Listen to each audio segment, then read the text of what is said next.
وعواقب الأمر نحمده على عظيم إحسانه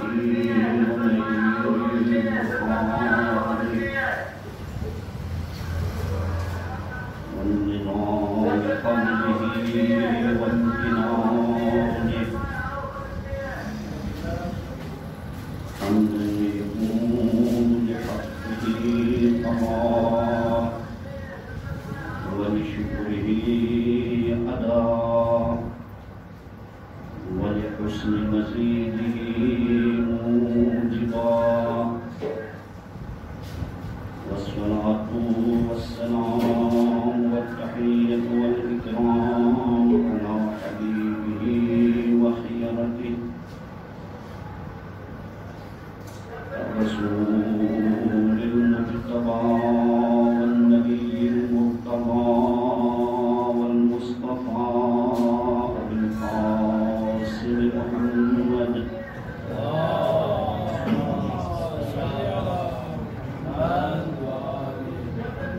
وعلى آله آل الله الأطيبين الأطهرين الأكرمين ورحمة الله على محبيهم ومواليهم وشيعتهم أجمعين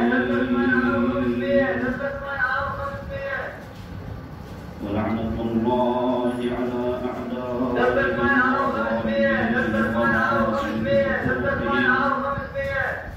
ومنكر فضائلهم من الآن إلى قيام يوم الدين أما بعد قال الله الحكيم في محكم كتابه المجيد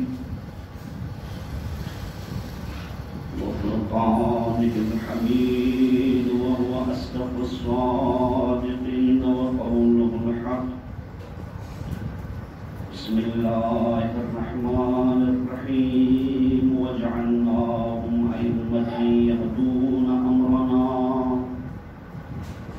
وأوحينا إليهم فعل الخيرات وإقام الصلاة وإيتاء الزكاة وكانوا لنا عابدين.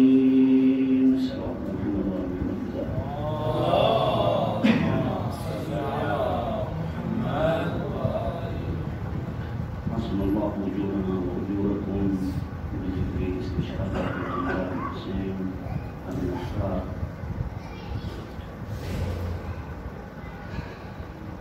اس ذات امتحان کا ہر وقت شکر ادا کرتا ہوں کہ جس نے کئی سالوں کے بعد ایک موقع پھر عنایت فرمائی کہ آپ جیسے مقدس لوگوں کے سامنے مقدس جگہ پر مقدس ذکر ادا کرنے کی ایک توفیق ہوئی.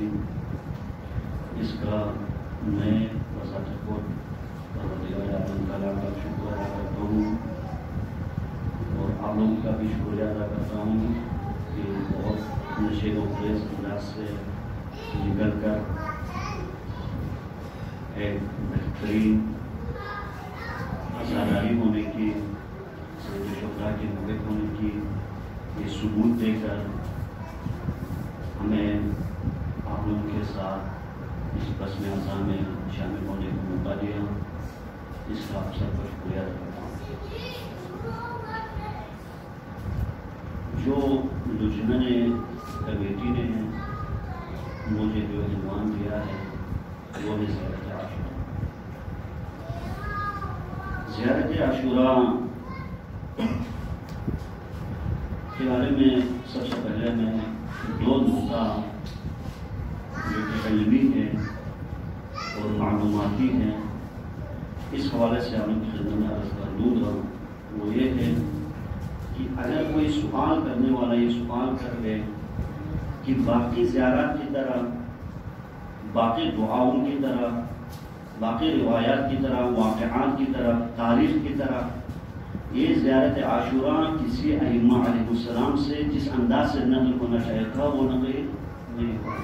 مثلا ہمیں یہ نہیں ملتا ہے کہ اکثر طور پہ کہ قال امام رضا علیہ السلام کی زیارت عاشورہ کے بارے میں امام رضا علیہ السلام یوں ارشاد فرماتے ہیں، یا پیغمبر اکرم یوں ارشاد فرماتے ہیں، یا امام حسن مجتبی یا باقی ائمہ علیہ السلام سے کوئی بھی مطلب اس طرح سے ارشاد فرماتے ہیں، اس طرح کہہ کر باقی جو ہمارے اسلامی ٹاپک تھے، جو شیخوں کے جو ٹاپک تھے، اس طرح یہ نہیں ملتا. تو ایک اعتراض ہے یہ، اور اعتراض ایک قسم کی مثلا جدید جو دور ہے، اس دور کے حساب سے جو جوان ہے، شباب ہے، ان کے لحاظ سے یہ صحیح ہے. مثلا ہمارے اسلام میں آپ کسی ذرے کو بھی دیکھیں، کسی ٹاپک کو بھی دیکھیں، کوئی ٹاپک ایسا نہیں ہے جس میں ارشاد ائمہ علیہ السلام نہ ہو. یہ زیارت عاشورہ واحد ہے جس میں ہمیں کم و بیش نظر آتا ہے کہ اس کی وجہ کیا ہے. تو ہمارے علماء عقائد میں فرماتے ہیں، شیخ دوسری سے ماقبل والے علماء فرماتے ہیں، چونکہ جس دور میں زیارت عاشورہ ہم تک پہنچ رہی تھی یا پہنچی تھی، اس دور میں شیخوں پر اتنا ظلم ہو رہا تھا کہ مجال ہی نہیں تھا کہ زیارت عاشورہ کو کسی ائمہ سے منسوب کر دیں. تو امام سجاد نے، امام جعفر صادق علیہ السلام نے اس کو ایک دعا کی شکل میں لوگوں کے سامنے کیا کیا ہے، پیش کیا ہے. تبھی اگر آپ تاریخ پہ نظر کر لیں تو یہ صرف آپ اور میں فخر نہ کریں کہ ہم صبح سویرے کی ادھر زیارت پڑھتے ہیں، ہم روزانہ زیارت عاشورہ پڑھتے ہیں، نہیں. یہ قدیم زمانے میں شیخ توسی سے پہلے والے زمانے میں اہل سنت بھی اپنے گھروں میں اس کی تلاوت کرتے تھے بطور دعا کی. زیارت عاشورہ کی اتنی اہمیت ہے، یعنی ائمہ علیہ السلام نے اس کو بطور دعا، اس میں لعن طعن زیادہ ہے، اس وجہ سے ائمہ علیہ السلام نے تقیے کے طور پر اس کو کیا کیا ہے، دعا کی شکل میں اختیار کر کے ہمیں دیا تھا. لہٰذا اس کی سند، اور علماء آگے جا کر کے فرماتے ہیں کہ زیارت عاشورہ کی سند کے لیے کافی ہے کہ جبریل نے یہ زیارت عاشورہ لے کے آئے ہیں اور فرمایا ہے یہ زیارت عاشورہ جو ہم روز پڑھتے ہیں یہ کیا ہے، حدیث قدسی میں سے قرار دیا ہے. آپ اور میں خوش نصیب ہے اگر ہم اپنی منزلت کو سمجھ لیں، اگر ہم اپنی عبارتوں کو سمجھ لیں تو ہم خوش نصیب ہے کہ زیارت عاشورہ کی تلاوت ہم روز ادھر آ کے کرتے ہیں. میرے خیال میں تو کچھ گھروں میں ایسا ہے کہ وہ صبح اور شام پورے سنہ اس زیارت عاشورہ کو اپنے تلاوت کرنے سے اس کو حجرو نہیں کرتے بلکہ مواظب رہتے ہیں. امام جعفر صادق علیہ السلام یعنی کہ اپنے ایک حدیث میں ارشاد فرماتے ہیں صفوان نامی شخص سے، اے صفوان یہ زیارت عاشورہ کو مسلسل پڑھا کرے، اقرأوا هذه الزیارة والدعاء ومواظب وظابط عليها فإني أضمن لقضاء الحاجة عدة أشياء. اے صفوان کی زیارت عاشورہ کو تم مسلسل پڑھے، میں خدا کی قسم جعفر صادق آل محمد ضمانت دیتا ہوں کہ تمہاری قیامت کی بھی حاجت پوری ہو جائے گی اور تمہاری دنیا کی بھی حاجت پوری ہو جائے گی. یعنی کہ انی عزمنو، یعنی کہ میں صادق آل محمد ضمانت دیتا ہوں کہ تمہارے حاجت پوری ہو جائے گی. عدت منہا، یہ لفظ عدت منہا خود صادق آل محمد کی عبارت ہے. امام فرماتے ہیں عدت منہا، اس میں سے بعض یہ ہے کہ وہ زیارتہ مقبولہ، اس کی زیارت کیا ہے، قبول ہے.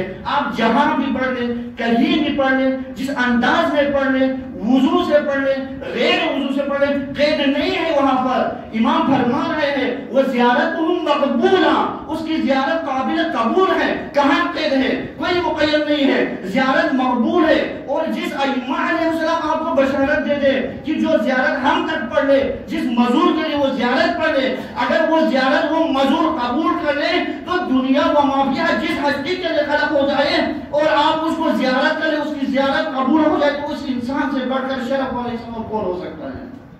ایک سلوات پڑھے محمد وآل محمد پر.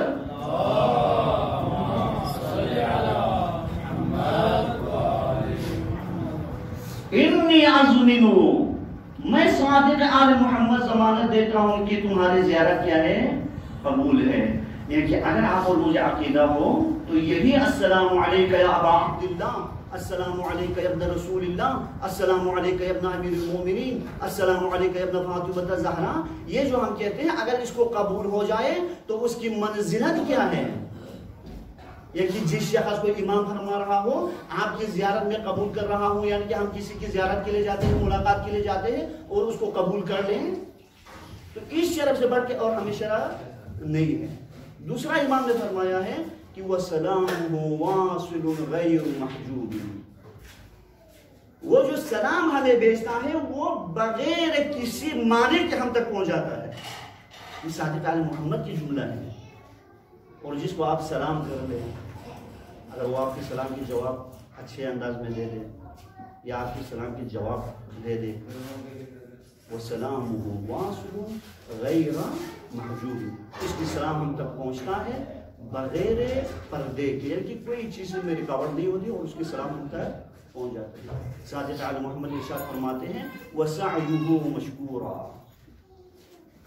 اس کی یہ جو کوشش ہے، زیارت کرنے کی جو کوشش ہے، یہ ہمارے زیارت پڑھنے کے لیے جو یہ زحمتیں اٹھا رہے ہیں، وہ کوشش کیا ہے؟ خداوند عالم کے بارگاہ میں کیا ہے؟ مشکور ہے، یعنی جس کے لیے شکریہ ہے.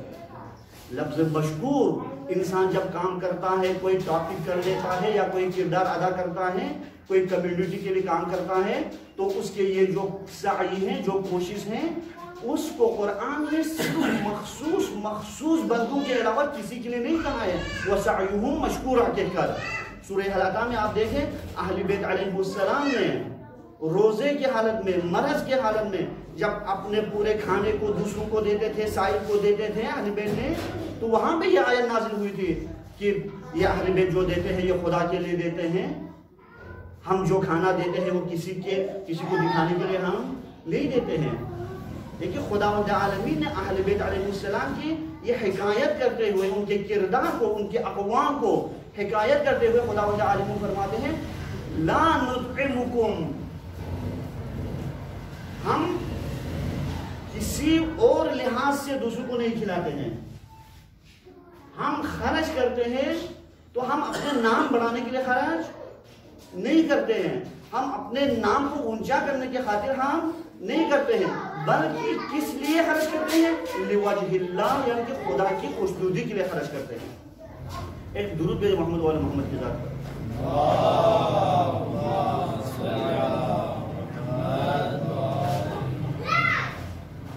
تو عزیزان محترم، وَسَعْيُهُ مَشْكُورًا، اس کی کوشش کیا ہے؟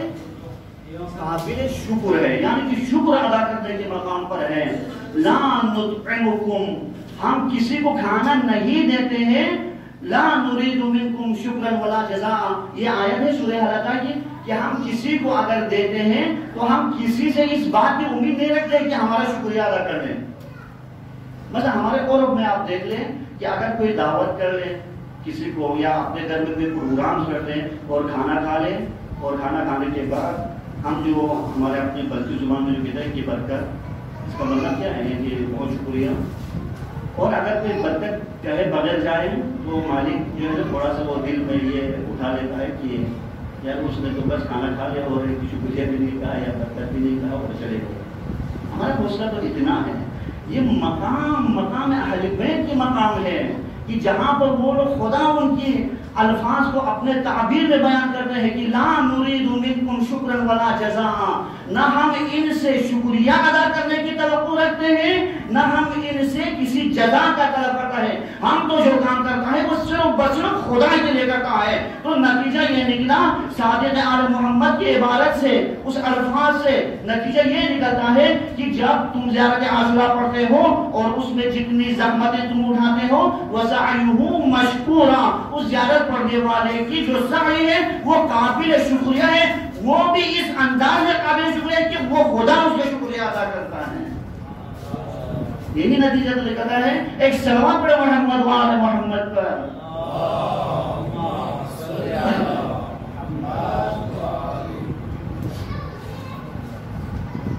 وَسَعْيُهُ مَشْكُورًا، ہم اس جملے پہ تھوڑا سا غور کرنا چاہیے.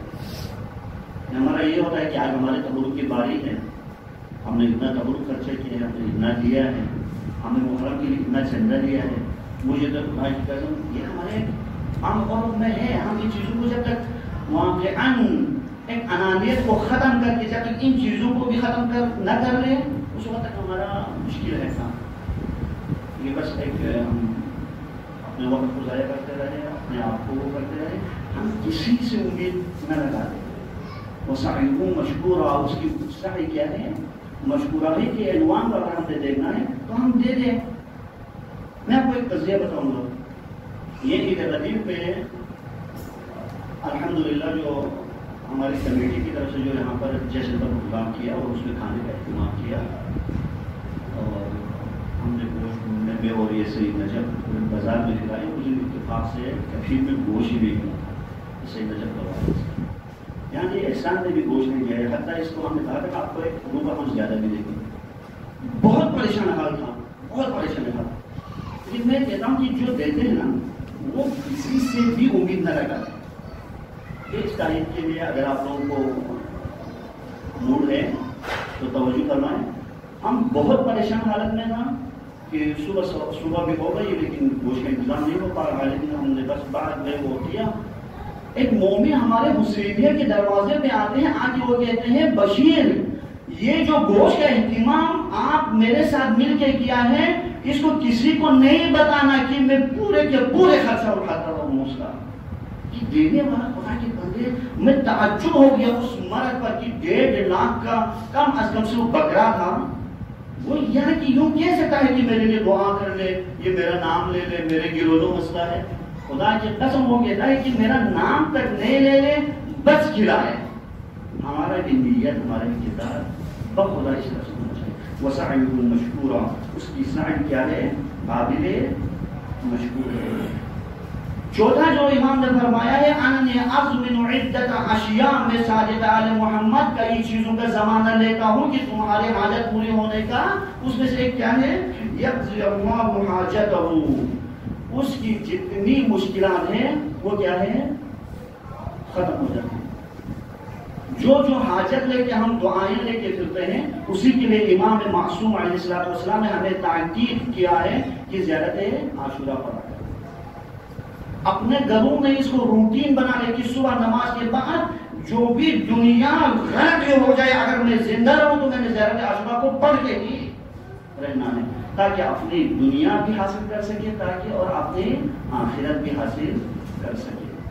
وَيَقْضِيَ اللَّهُ حَاجَتَهُ وَلَمْ يَرْجَعْ مَعْيُوسًا مِنْ رَحْمَةِ اللَّهِ۔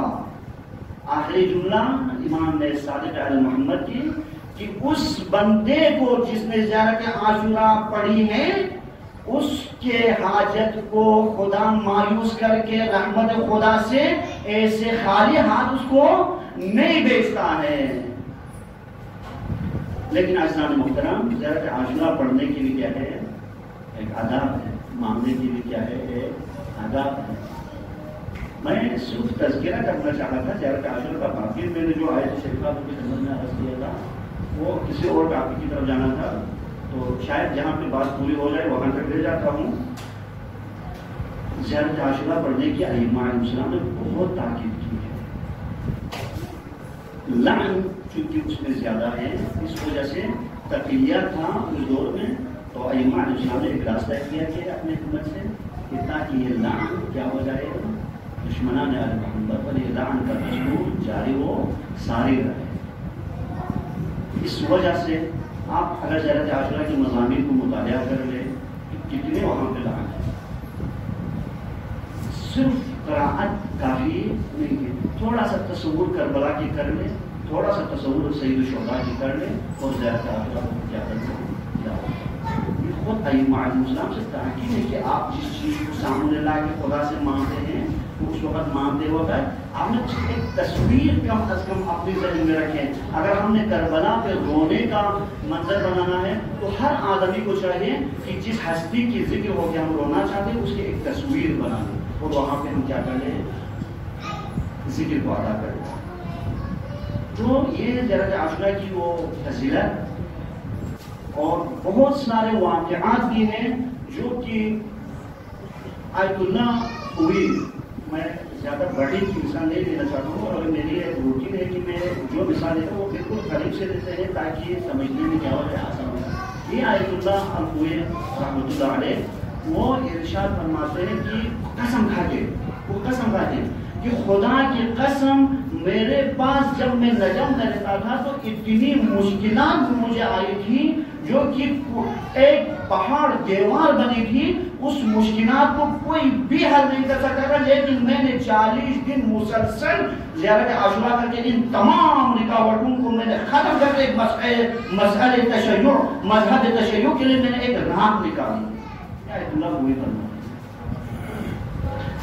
تو عزیزان محترم، زیارت عاشورہ میں لعن ہے۔ مثلا ہم یہ جو زیارت عاشورہ کے اول میں ہم جو پڑھتے ہیں، زیارت کی تلاوت کرتے ہیں، السلام علیکہ یا ابا عبداللہ، السلام علیکہ یا ابن رسول اللہ، السلام علیکہ یا ابن امیر المومنین، السلام علیکہ یا ابن فاطمہ الزہرا، اے زہرا مرضیہ کے بیٹے آپ پر ہمارا سلام ہو، اے حسین ابن علی کے بیٹے آپ پر میرا سلام ہو، اے رسول اللہ کے بیٹے آپ پر میرا سلام ہو۔ یہاں پر جو ابتدائی جو فقرہ عرض کر رہا ہے، ہمارے علماء تفسیر کرتے ہیں، تشریح زیارت عاشورہ میں ارشاد فرماتے ہیں، یہ جو باقی زیارتوں کی طرح اس میں بھی حسین ابن علی کو باقی ائمہ کے ساتھ ملا کے اور پڑھا رہا ہے۔ اسی طرح آپ زیارت وارثہ میں دیکھیں، السلام علیکہ وارث آدم صفوت اللہ، اے آدم کہ اے وارث آدم آپ پر سلام ہو، وارث نوح سلام ہو، وارث ابراہیم سلام ہو، وارث موسیٰ سلام ہو، وارث عیسیٰ سلام ہو،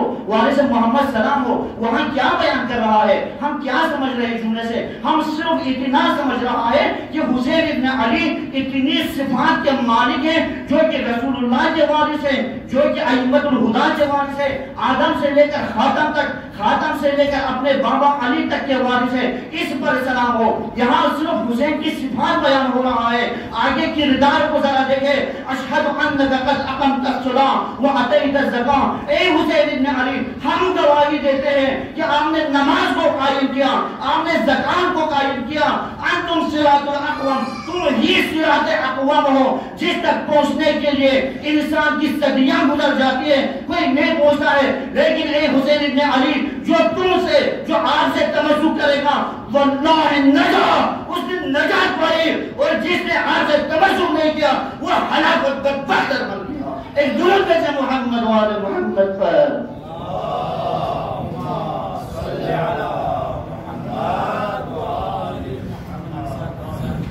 یہی اہل بیت علیہ السلام کے مقام۔ السلام علیکہ وارث آدم صفوت اللہ، السلام علیکہ وارث نوح نبی اللہ، وارث ابراہیم خلیل اللہ، وارث موسیٰ کلیم اللہ، عیسیٰ روح اللہ، محمد حبیب اللہ، علی مرتضی ولی اللہ، اشہد انک قد اقمت الصلاۃ۔ حسینیت کی کردار کو بیان کر رہا ہے عزیزان محترم، حسین کے کردار کو بیان کر رہا ہے۔ آپ نے نماز کو بھی بچائی، آپ نے زکات کو بھی بچائی، آپ نے احکام دین کو بھی بچایا، آپ نے شرائع اسلام کو بھی بچایا۔ ہم مولا اس مولا پہ قربان ہو گئے۔ آگے جملے میں کیا کہتے ہیں زیارت عاشورہ کے کہ خدا کی قسم اگر اپنی زندگی کو خوبصورت بنانا ہو تو یہ دعا پڑھ لے، اللہم اجعل محیای محیا محمد و آل محمد، تاکہ پروردگارہ ہماری زندگی کو محمد و آل محمد کی زندگی جیسے بنا دے۔ ایک صلوات پڑھے محمد و آل محمد پر۔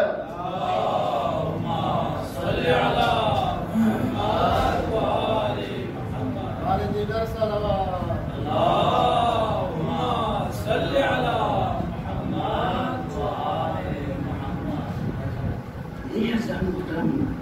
سید الشہداء کی کردار، اللہم اجعل محیای محیا محمد و آل محمد ومماتی ممات محمد و آل محمد۔ آپ سب صاحبان علم ہے، انشاءاللہ یہ دعا پڑھتے ہوں گے صبح تعقیبات صبح میں، صبح کی نماز کے بعد یہ 10 مرتبہ پڑھنا واجب ہے۔ پروردگارہ ہمیں ایسی موت دے دے جس موت کو علی نے انتخاب کیا ہو، جس موت کو اہل بیت نے انتخاب کیا ہو۔ اسی طرح پیغمبر اکرم صلی اللہ علیہ وآلہ وسلم کی ایک روایت ہے، انشاءاللہ یہ روایت سن لیں، بہت خوبصورت روایت ہے، بہت خوبصورت روایت ہے۔ اگر روایت سننے کا موڈ ہے تو ایک درود ہے محمد و آل محمد کی ذات پر۔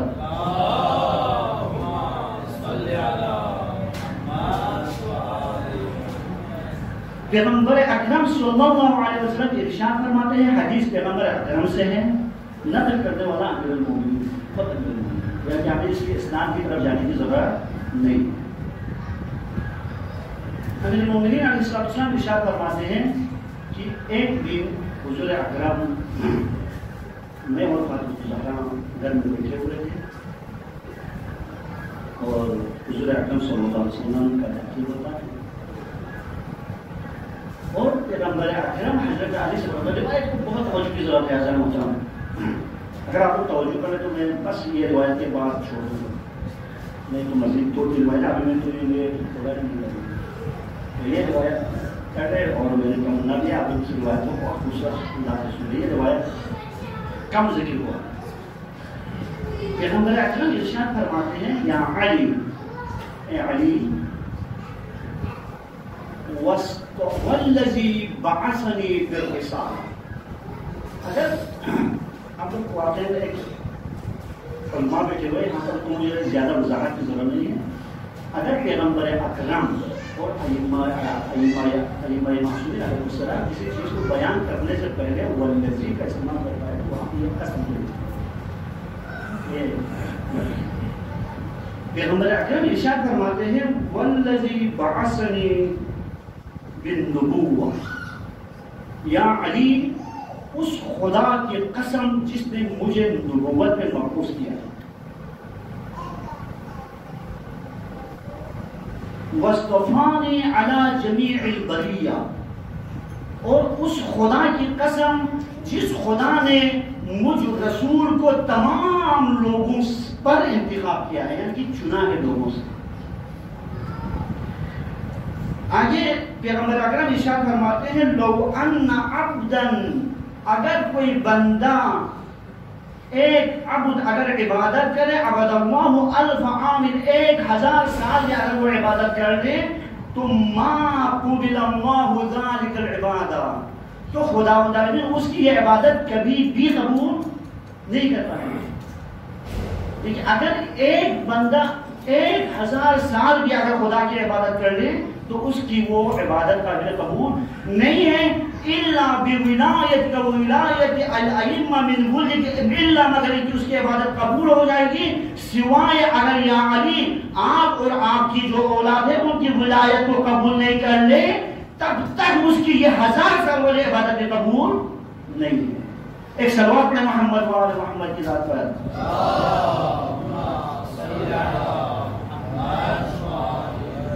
اور یہ اہم بات ہے ہمارے لیے. آگے حدیث میں جو روایت ہے اس کی یہ اہم بات ہے وَلَا تُقْبَلُ وِلَایَتَكَ، اور آپ کی ولایت بھی اگر کوئی قبول کر لینا، اگر ہم اپنے آپ کو ولایت کہتے ہیں ولایتی کہتے ہیں، ہماری ولایت بھی خدا کو قبول نہیں ہے کہ ہم اگر یہ کہیں لا الہ الا اللہ محمد رسول اللہ علی ولی اللہ کلمہ طیبہ کو قرأت کے ساتھ آپ 1000 مرتبہ پڑھ لیں، لا تقبل ولایتک، آپ کی ولایت قبول نہیں ہے الا بالبراءۃ من اعدائک واعداء الائمہ من ولک، جب تک آپ کے دشمن اور آپ کے اولاد کے دشمنوں پہ لعنت نہیں کریں اس وقت تک کسی کی ولایت کو بھی قبول نہیں ہے. ایک صلوات پڑھیں محمد و آل محمد کی ذات پر.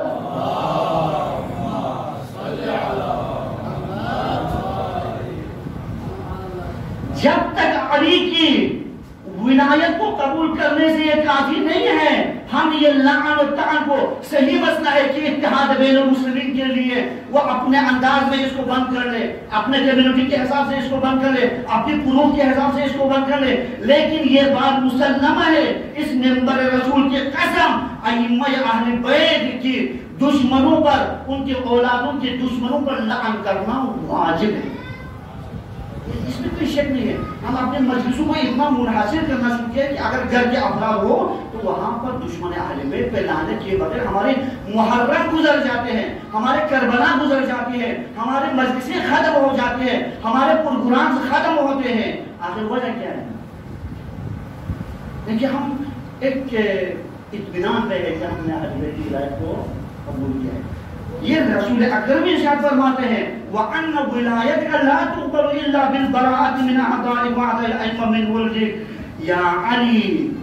آگے رسول اکرم ارشاد فرماتے ہیں توجہ کا طالب ہوں، آپ کے توجہ کا طالب ہوں. آگے رسول اکرام ارشاد فرماتے ہیں یا علی وَذَلِكَ، اور اے علی یہ جو حدیث، یہ جو روایت میں تمہیں بیان کر رہا ہوں، یہ روایت اخبرنی جبرائیل علیہ السلام، جبریل نے آگے مجھے یہ سنائی ہے یہ حدیث. اور آگے فرماتے ہیں جب جبریل نے یہ روایت سنی ہے، جب جبریل نے یہ سنائی ہے روایت، جب یہ حدیث جبرائیل نے سنائی ہے، جبریل نے یا علی مجھے یہ بھی خبر دیا ہے جب علی کو اور علی کے اولاد پہ براعت کرنا، لعن کرنا واجب قرار دیا ہے، تو اس وقت جبریل نے مجھے فرمایا ہے یا حبیبی، اے میرے حبیب رسول خدا، اور مجھے خدا کی طرف سے ارشاد ہے کہ فمن شاء فلیؤمن ومن شاء فلیکفر، اگر براعت کرنے سے تمہیں دل آزاری ہوتا ہو، ناگوارا ہوتا ہے، تو جسے چاہے ایمان لا کے براعت کر لے،